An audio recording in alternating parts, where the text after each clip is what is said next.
Hello dear students, welcome to Smart Knowledge. और आज की जो वीडियो है उसमें आपके लिए लेकर आए हैं mid term exam for class 9th 2022-23 का ये एग्ज़ाम है। बट ये एग्ज़ाम आपका बहुत इंपॉर्टेंट है क्योंकि कल आपका हिंदी का एग्ज़ाम है, तो उसके लिए आपको यहाँ पर काफ़ी अच्छे क्वेश्चंस मिलने वाले हैं। काफ़ी इंपॉर्टेंट क्वेश्चंस इस एग्ज़ाम में कवर किए गए हैं। सेकेंड थिंग क्या है कि आपको पेपर का पैटर्न कैसा आना है वो यहाँ से आपको कल जो है यहाँ से आपको काफ़ी हेल्प मिलेगी कि किस तरह से क्वेश्चंस आपको अगर तैयार करने हैं तो यहाँ से आप काफ़ी हेल्प ले सकते हो। ठीक है, और इम्पोर्टेंट क्वेश्चंस भी कवर किए गए हैं। सो देखिए यहाँ पर 2022-23 का एग्ज़ाम है और 3 घंटे का है ये। तो इसमें देखिए क्वेश्चंस यहाँ पे सबसे पहले आपको दिया गया है, गद्यांश दिया गया है। तो इसको आप अच्छे से वीडियो पॉज करके और ये अच्छे से इसको रीड करिए और इसके जो क्वेश्चंस दिए गए हैं उनको सॉल्व करने की कोशिश कीजिए। ठीक है, तो यहाँ पे ये कंप्लीट दिया गया है।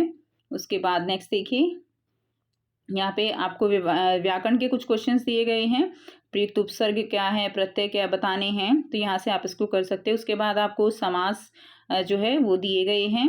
तो आपका जो सिलेबस है उसके अकॉर्डिंग अगर कोई चेंज है तो उसके अकॉर्डिंग आप इसमें देख सकते हो। वाक्य भेद दिए गए हैं, अर्थ के आधार पर वाक्य भेद हैं। उसके बाद है निषेधात्मक वाक्य में परिवर्तन करना है, विषमादि वाचक में परिवर्तन करना है। उसके बाद इसमें अलंकार दिए गए हैं। 4 क्वेश्चंस आपको 4-5 क्वेश्चंस आपको अलंकार के दिए गए हैं, देखिए। ठीक है, उसके बाद पाठ्य पुस्तक से आपको गद्यांश दिया गया है जिसको पढ़कर ये क्वेश्चंस आपको करने हैं। बहुत ही इजी गद्यांश है ये। उसके बाद नेक्स्ट आपको जो दिया गया है, देखिए काव्यांश दिया गया है, फिर उसके बाद उसके क्वेश्चंस दिए गए हैं। तो ये काफ़ी स्कोरिंग सेक्शन हो जाता है आपका, जहाँ पर इस तरह से एमसीक्यूज दिए हुए होते हैं। उसके बाद आपको यहाँ पे खंड ख में वर्णात्मक प्रश्न दिए गए हैं। 25 से 30 शब्दों में जो करने हैं, 3 का उत्तर देना है, 4 दिए गए हैं। उसके बाद फिर से 25 से 30 शब्दों में करने हैं और 3 का उत्तर देना है 4 में से। उसके बाद किन्हीं 2 का उत्तर देना है। ये तो थोड़ा और जो है आपको बड़े क्वेश्चंस दिए गए हैं। मृत्यु का तरल दूध किसे कहा गया है, क्यों, तो ये क्वेश्चंस है काफ़ी इंपॉर्टेंट। उसके बाद देखिए 120 शब्दों में अनुच्छेद आपको लिखना है। तो यहाँ पे आपको दिया गया है मेरे जीवन का उद्देश्य, छात्र और अनुशासन, विज्ञान वरदान या अभिशाप। उसके बाद क्वेश्चन नंबर 15 दिया गया है, एक विषय पर लगभग 100 शब्दों में पत्र लिखना है। ठीक है, तो ये दिया गया है आपको मोबाइल फ़ोन के दुरुपयोग न करने की सलाह देते हुए छोटे भाई को पत्र लिखना है। लालच बुरी बला है, इस विषय पर लगभग 100 शब्दों में एक लघु कथा लिखनी है।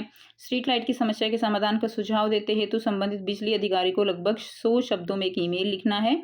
और ये आपको ऑप्शंस में दिए गए हैं।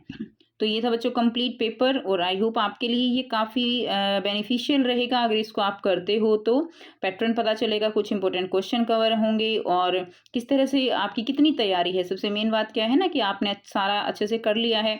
अब जब आप इसको सॉल्व करोगे तो आपको पता लगेगा कि आपका वीक एरिया कौन सा है, उस पर आप अभी और अच्छे से काम कर सकते हो। आई होप आपको वीडियो पसंद आई होगी। मिलते हैं नेक्स्ट वीडियो में। Take care, bye bye and best of luck for your exam.